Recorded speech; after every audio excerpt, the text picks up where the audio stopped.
Bonjour à tout le monde et très heureux de pouvoir continuer avec vous cette série de podcasts sur la vie et le ministère de Jean-Marc Taubois. Alors, dans les 3 premiers épisodes, nous avons abordé les précurseurs, ceux qui ont influencé toute sa vision spirituelle. 3 épisodes qui, certes, n'ont pas encore permis d'aborder directement la vie de Jean-Marc Taubois, mais au travers desquels nous avons pu découvrir une dynamique spirituelle méconnue, la plupart du temps, et puis surtout, les personnages qui en ont été les principaux acteurs. C'était non seulement leur rendre hommage, mais d'une certaine manière aussi, leur rendre justice pour les fondements qu'ils ont posés et sur lesquels d'autres ont bâti plus tard, dans la méconnaissance absolue de l'œuvre des pères fondateurs. Dans ce podcast, nous commençons donc à traiter de la vie de Jean-Marc Taubois lui-même, ce qui était le sujet proposé dès le départ. Un récit qui courra certainement sur plusieurs épisodes. Octobre 1977. Les anciens lecteurs de la revue Shalom reçoivent une nouvelle revue. Hashomer Israël, ou le gardien d'Israël. Une feuille circulaire accompagne ce premier numéro. Elle est signée de Clément Le Gossec. Chères lectrices et chers lecteurs de Shalom, vous venez de recevoir la nouvelle revue Hashomer Israël et vous vous demandez pourquoi. Depuis le départ de notre frère Kaufman pour la patrie céleste, la revue Shalom s'est trouvée en difficulté. Il n'y avait plus d'articles du pasteur Kaufman et le rédacteur, Jean Boisaubert, ne pouvait plus faire paraître Shalom en temps voulu. Étant donné l'intérêt de beaucoup d'entre vous à la question concernant Israël et le peuple juif et les juifs messianiques en Israël, nous avons pensé qu'il était de notre devoir de continuer sur la voie tracée par le pasteur Kaufman et de publier une nouvelle revue d'information et d'édification à propos d'Israël. Le frère Lézek, nommé alors président de ce comité formé en cette année 1956, est décédé. Le frère Kaufman n'est plus. Je suis resté seul de cette équipe. Aujourd'hui, d'autres collaborateurs ont consenti à poursuivre le travail. Le pasteur Jean-Marc Taubois assurera la rédaction de la nouvelle revue Hashomer Israël. Il a fait ses études à l'université de Jérusalem, logeant pendant tout ce temps chez les amis Kaufman. Il connaît parfaitement l'hébreu. Madame Guyaz, directrice de l'école protestante d'altitude à Saint-Sergue en Suisse, est une amie fidèle de la famille Kaufman depuis 1948. Elle effectue chaque année des voyages organisés en Israël. Elle contribuera par des nouvelles et des articles à la rédaction d'Hashomer Israël.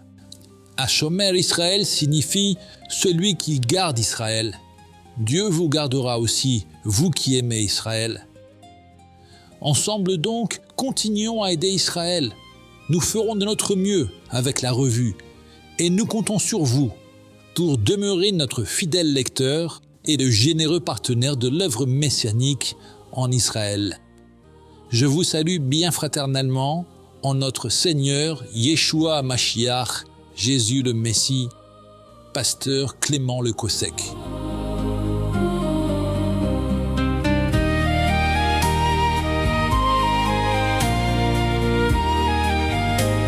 Hashomer Israël.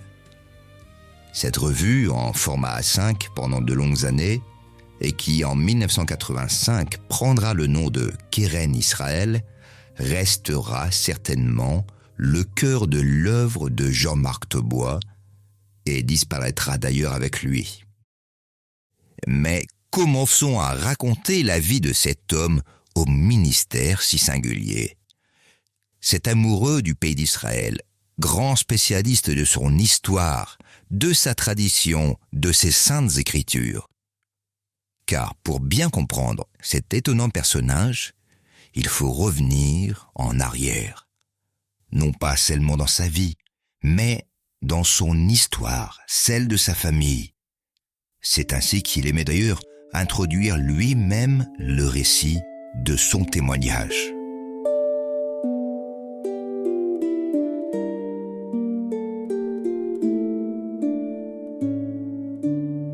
Nous sommes en 1715, sur une route non loin de La Rochelle.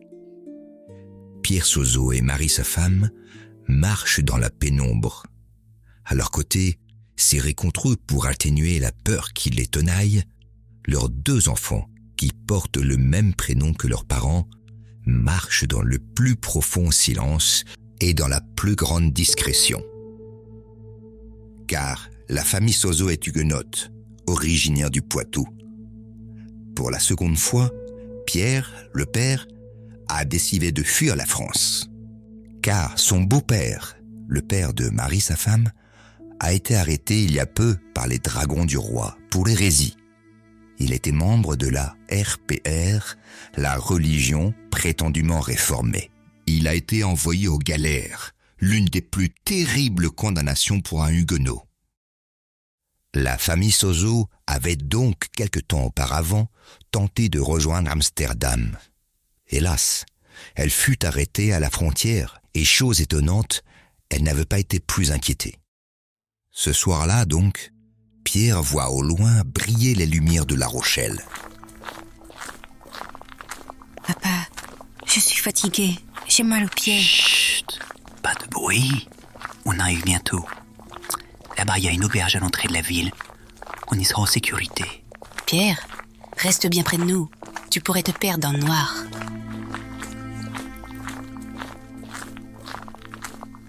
Maréchal des logis, là-bas, regardez. Des ombres sur la route. Cachez-vous et tenez-vous prêt à intervenir à mon commandement. Halte là! Une famille, maréchal des logis, en pleine nuit et sans lampe. Certainement des huguenots en fuite. Attrapez-les! Nous les amenons à la sénéchaussée! Condamnée pour récidive, la famille Sozo est emprisonnée à la tour de Niort.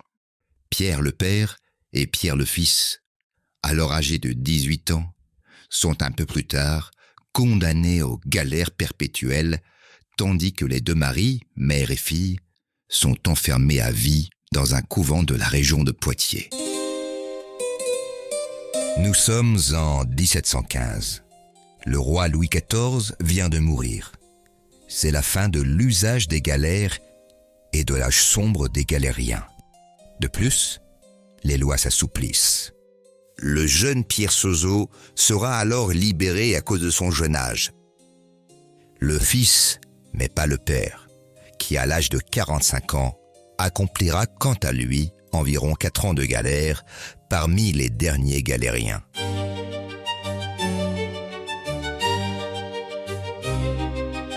En ce début de règne de Louis XV, la France se trouve en difficulté financière. Pour faire rentrer de l'argent, les autorités vendent les prisonniers d'opinion et de religion à des organisations charitables suisses. De cette façon, Pierre Sozo eut le privilège d'être racheté par des chrétiens suisses.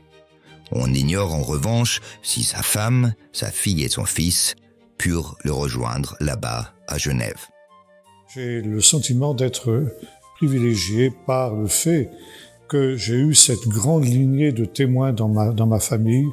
Et souvent, quand j'ai connu des moments difficiles, j'ai souvent pensé aux terribles épreuves qu'avait subies cet homme et le témoignage qu'il avait donné à Jésus-Christ malgré les épreuves et les difficultés qu'il avait connues.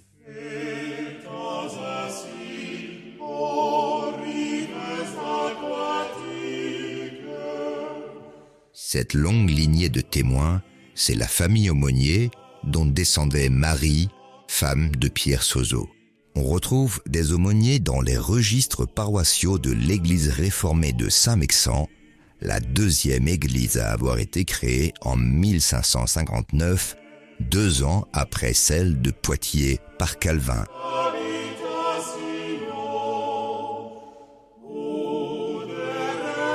Les aumôniers connaîtront les épreuves, les persécutions, les dragonnades. La famille connut également les grands réveils du Poitou au XVIIe siècle, puis la liberté après la Révolution. La lignée se perpétuera jusqu'à Marie Aumonier, qui épousera Jules Thaubois. À partir de ce moment, commencera la lignée des Thaubois, avec des noms qui deviendront plus tard bien connus: Pierre, Jules, André, Daniel et Suzanne Thaubois.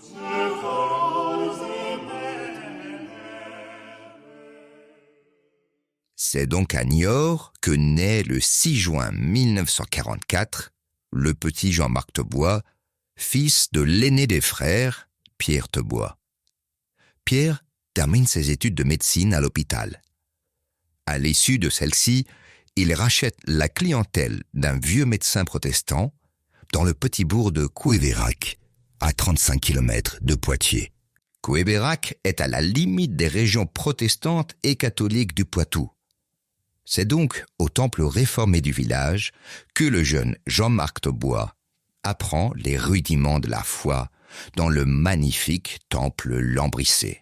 C'était encore l'époque où, juste dans les années d'après-guerre, l'Église réformée était encore solidement fondée sur l'Évangile. Et je bénis Dieu pour tout ce que j'ai pu apprendre et recevoir dans l'Église réformée, notamment ce qu'était le sérieux de cette Église à cette période-là.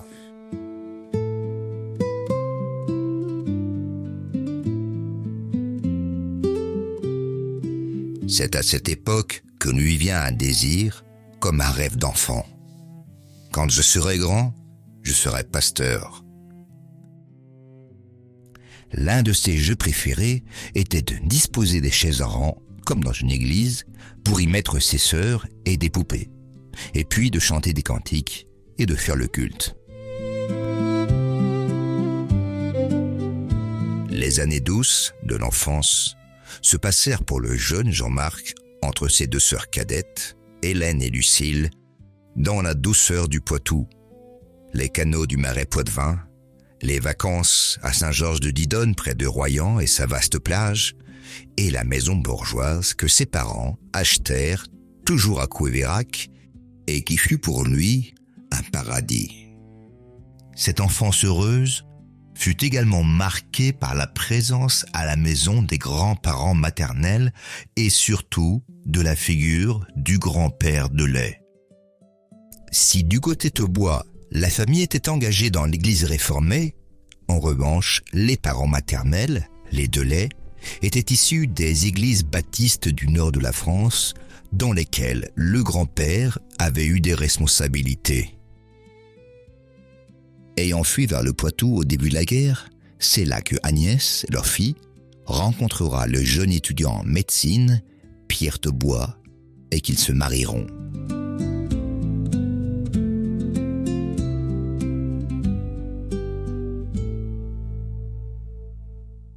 Les parents décideront alors de rester auprès de leur fille unique et emménageront dans la vaste maison familiale. En l'absence d'église baptiste, la famille Thaubois-Delay se rattachera donc à l'église réformée de Couévérac. Et ce grand-père, impressionnant de sa haute taille et d'une certaine sévérité, investi dans les affaires de la communauté, dans la prédication en particulier, sera d'une grande influence auprès du jeune Jean-Marc sur le plan spirituel et de la foi, mais également il lui ouvrira des perspectives insoupçonnées. Mais n'anticipons pas. C'est ce grand-père, Jules Delay, qui en 1944 avait vécu une aventure très singulière.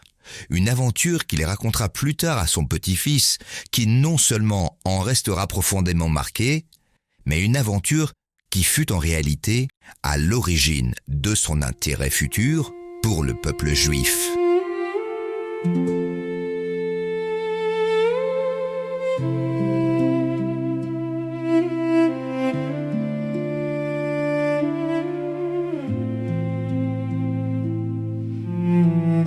Joseph Carpel, un jeune enfant juif âgé de 9 ans et originaire de Champagne-sur-Marne, avait dû fuir sa région et quitter sa famille pour échapper à la police française, engagée à arrêter les Juifs pour les livrer aux Allemands. Recueilli par Henri Vincent, un pasteur baptiste, en 1942, Ce dernier avait transféré l'enfant dans diverses institutions, familles et régions au cours des années. Et puis, en 1944, c'est à Pamproux, dans le Poitou, qu'arrivait le jeune Joseph. Un dimanche matin dans le temple, à la fin du culte.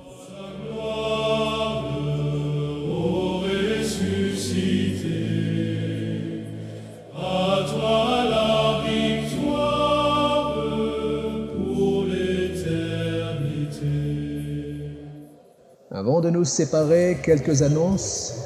Nous venons de recevoir un Ancien Testament. Quelqu'un veut-il le prendre? Là-bas, Jules. Très bien. Alors venez me voir après. Vous êtes donc d'accord pour le prendre chez vous? Chez moi, non. Les Allemands occupent le rez-de-chaussée d'immeuble. Nous mettrons chez Adolphe Quenon, mon beau-frère. Je m'arrangerai pour apporter le ravitaillement et tout ce dont il aura besoin. Parfait. Alors faisons ainsi.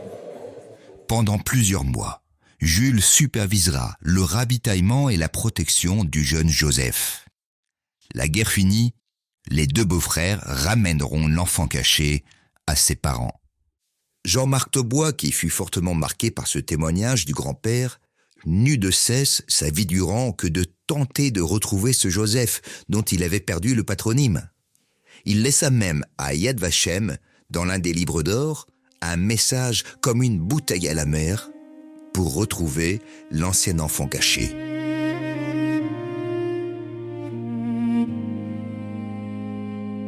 Et puis, après bien des années, ce fut par l'intermédiaire d'une cousine qui avait gardé les coordonnées de la famille juive que la rencontre put enfin avoir lieu près de Paris, juste 2 ans avant le décès de Jean-Marc Taubois.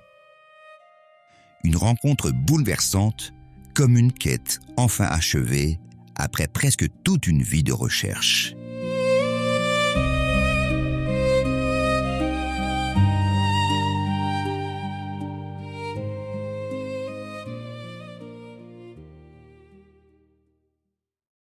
Au début des années 50, le réveil commence à se répandre dans le nord de la France.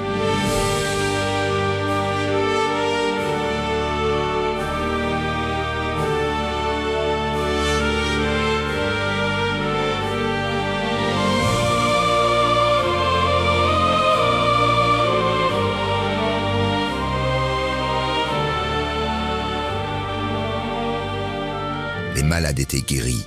On dressait des tentes un peu partout pour évangéliser. Il y avait une soif de Dieu incroyable dans ce pays de mineurs.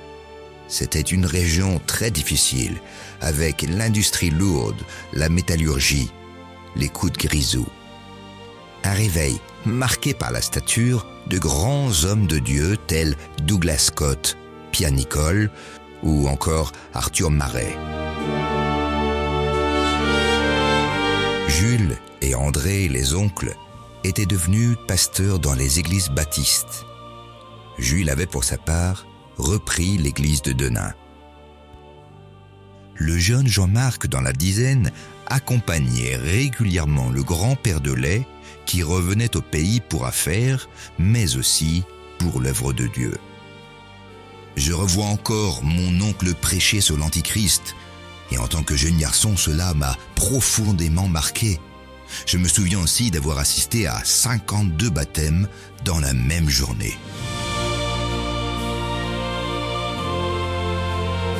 Et puis, ce fut aussi le temps des grandes rencontres familiales dans la vaste maison, une ancienne colonie de vacances en fait, achetée par Pierre Taubois à Saint-Georges-de-Didonne, tout près de Royan. Des rencontres avec les grands-parents, les tantes, les oncles, les cousins, qui se retrouvaient pour des temps de repos, mais également d'intenses moments spirituels marqués par les cultes du matin.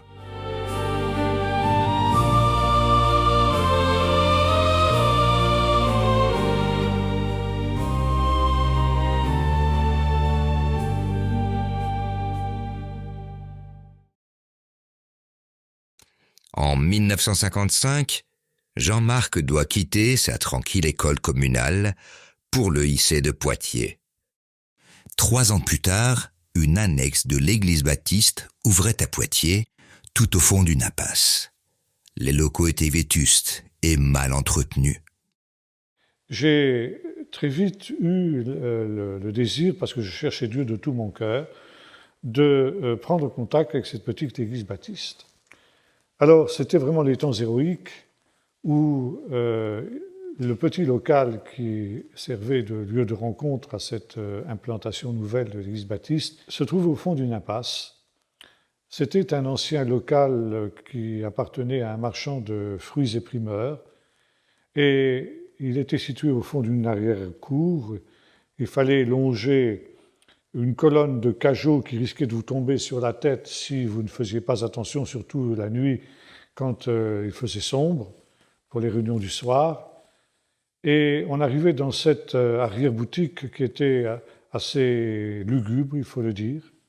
Et là, il y avait trois braves grands-mères qui se rassemblaient régulièrement. Et pour vraiment participer à des réunions dans ces conditions-là, il fallait vraiment être motivé. Mais je l'étais. Et c'est ainsi que j'ai commencé à fréquenter ces réunions de cette petite église, cette petite annexe de l'église baptiste de Niort, en fait. Là, j'ai découvert un autre évangile, un évangile beaucoup plus évangélique, beaucoup plus proche de la Bible. Et même si, pour un jeune homme de mon âge, ça n'était pas a priori très enthousiasmant de se retrouver avec ces 3-4 grand-mères qui se rassemblaient régulièrement là-dedans, eh bien, j'ai connu un cheminement qui m'a conduit à la conversion. Quelques années plus tard, Jean-Marc Thebois sera baptisé dans le Saint-Esprit à l'occasion d'une réunion tenue par le grand homme de Dieu, David du Plessis.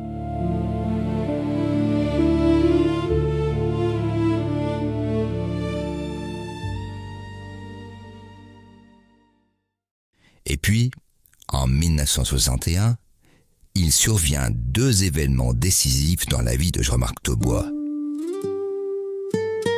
Le premier se déroula au lycée de Poitiers. Il s'agissait d'une exposition sur les bourses Elijah. Les bourses Elijah étaient une association créée par un certain Jean Walter qui, parti de rien, avait fait fortune dans les mines de cuivre au Maroc après avoir vécu une vie d'aventure. Il avait, en mourant, légué sa fortune à l'Académie française afin de permettre à de jeunes lycéens et étudiants français d'effectuer un voyage dans un pays pour y mener une enquête de leur choix. La bourse accordée était dérisoire, environ 300 francs. Pour le reste, le candidat devait se débrouiller par ses propres moyens. Au retour du voyage, un rapport devait être écrit et rendu au comité de l'association qui, à l'issue de l'examen, remettait des prix et de nouvelles bourses pour un nouveau projet aux productions jugées les meilleures. Au printemps 1961, une exposition itinérante de l'association des bourses Elijah arrivait au lycée de Poitiers.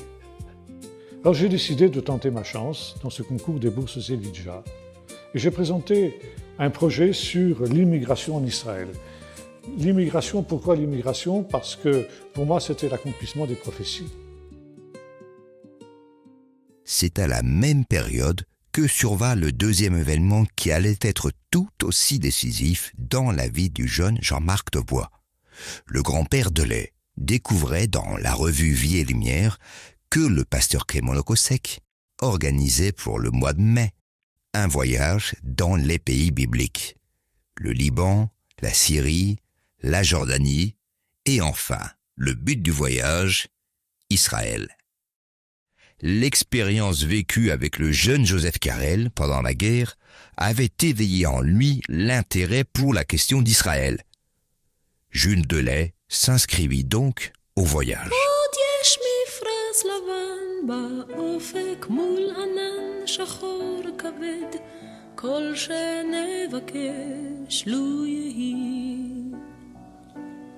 Et là, quand il est rentré de ce voyage, il a été absolument enthousiasmé par ce qu'il avait vu. Et là, eh bien, il a commencé à faire des conférences un peu partout. On l'a invité à Il avait fait un film, il avait tourné un film aussi sur son voyage. Et il a été amené à passer ce film dans différents endroits où on l'invitait, aussi bien dans les églises baptistes que dans les églises réformées. J'étais un peu son opérateur cinématographique, c'est moi qui projetais le film, si bien que j'ai appris à connaître ses conférences à peu près par cœur. Et soudain, le désir est né en moi de me rendre aussi sur les traces de mon grand-père, de connaître ce pays d'Israël. À la rentrée des classes de l'année 1961, Jean-Marc Taubois met la dernière main au projet de 25 pages qu'il doit présenter parmi les 300 candidats sélectionnés sur toute la France. Et advienne que pourra. Si ça marche, ça marche. Sinon, tant pis. Entre-temps, et après avoir patienté pour éprouver ses résolutions, Jean-Marc décide d'obéir au Seigneur en passant par les eaux du baptême. Au même moment, l'idée du pastorat se fit jour comme une nécessité suite à son engagement. Peu de temps après, il reçut un dimanche une parole, belle mais terrible, qui devait marquer son ministère futur comme au fer rouge. Si tu acceptes l'appel de Dieu, je te donnerai un ministère à part, un ministère béni, mais un ministère de solitude et de douleur. Le jeune Jean-Marc fut profondément marqué par ces paroles. Fallait-il craindre et fuir ce ministère d'affliction, ou bien l'accepter en conscience ? Mais l'appel qui résonne au fond de son cœur est irrésistible. C'est avec crainte de l'avenir, de ce qu'il faudra subir pour le nom de Dieu, mais avec une confiance évidente dans son amour et dans sa présence, que le jeune Jean-Marc accepte l'appel de Dieu.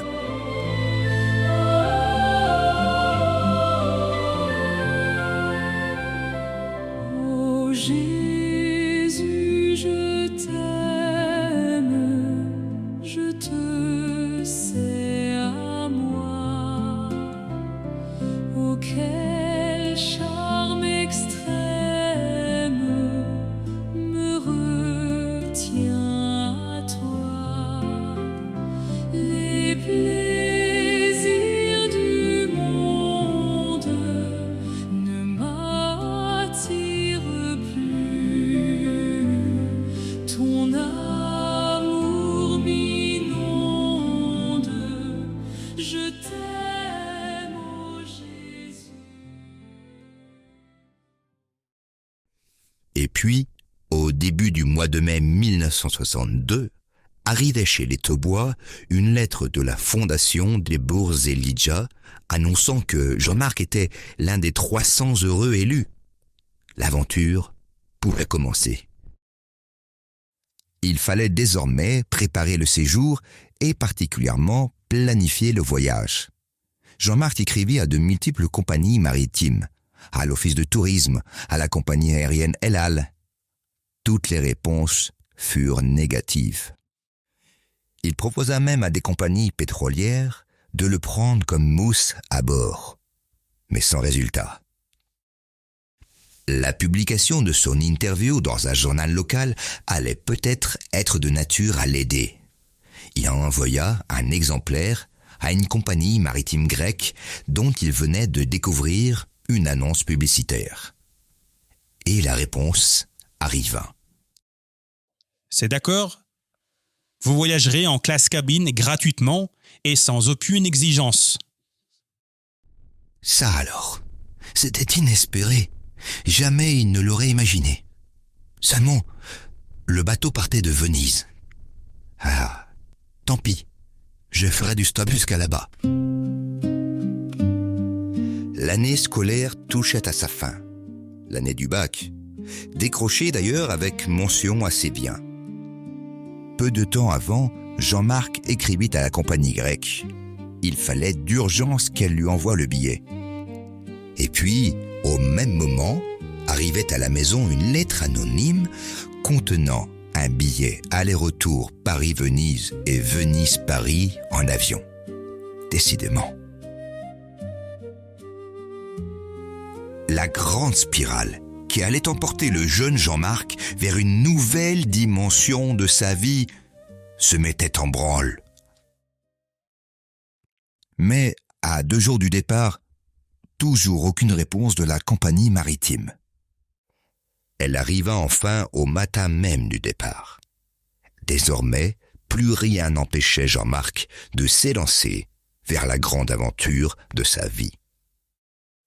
Et le 16 juillet de l'année 1962, il embarquait à Venise sur l'Hermès à destination de Haïfa.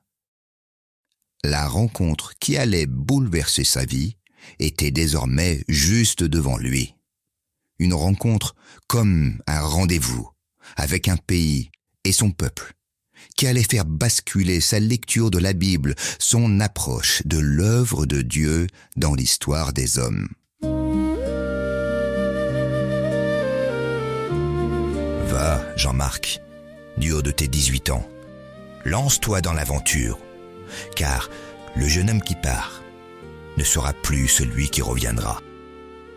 Va vers ce trésor dont tu ignores encore qu'il sera pour toi, jusqu'à ton dernier souffle, le sujet des plus grandes bénédictions, mais aussi de toute ta souffrance et de ta solitude. Ne l'oublie pas.